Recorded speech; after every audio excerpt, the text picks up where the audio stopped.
Now, last night, a football match between two southern French teams, Nice and Marseille, came to a stop for about 10 minutes because of homophobic chants and banners. This sort of thing has happened several times this football season. Jérémy Faledam joins me now in the studio. He's the co-president of SOS Homophobia. Hello, thank you very much indeed. Hello, thank you for coming in. Now, we've had a reaction from a Nice player, Willan Cyprien. He says that deciding to stop the game for a few minutes over this was ridiculous. What's your reaction to that?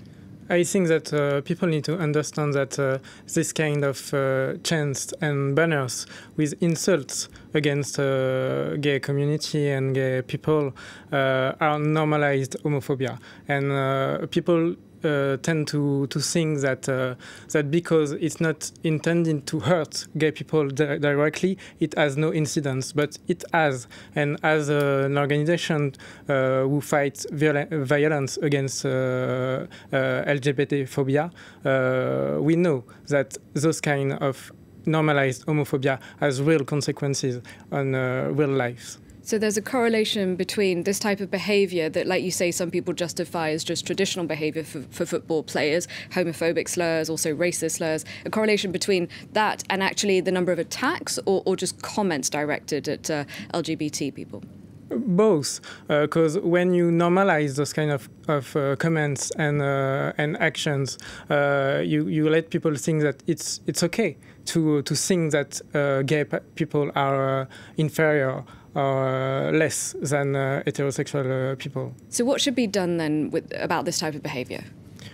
There should be sanctions, such as suspending a game, which is a great step in France today, because those chants exist since a long time, and it's the first time that we have those kind of suspension. So it's a good initiative.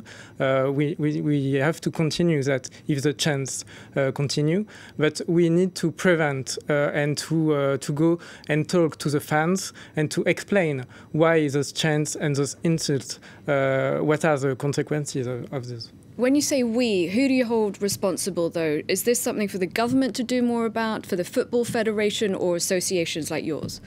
I think every actor of this needs to play this game. The government has a political play to play. The federation, of course, needs to invite our organizations to go and talk to players, to fans, to every actors, and to explain why this kind of behaviors have to stop. Do you feel you have the support of the government? Yes, we think the government is supportive of our initiatives, and we salute the stand of the government on this subject. Now, like you said, it's nothing new, sadly, seeing this type of behaviour at football games. What about, is there anything new in terms of how easy it is or not for a gay player to come out? Of course, this kind of behaviors have a direct effect on why we have no open gay players in football in France. Absolutely no one came out in France in professional players. So it has a direct effect, because we cannot think that there's no gay players of football in France. Statistically. Yeah. Right. All right, I'm afraid we have to leave it there. Thank you very much for your time. Thank you. Thank you very much, Jérémy Faledam, for coming in from SOS Homophobia.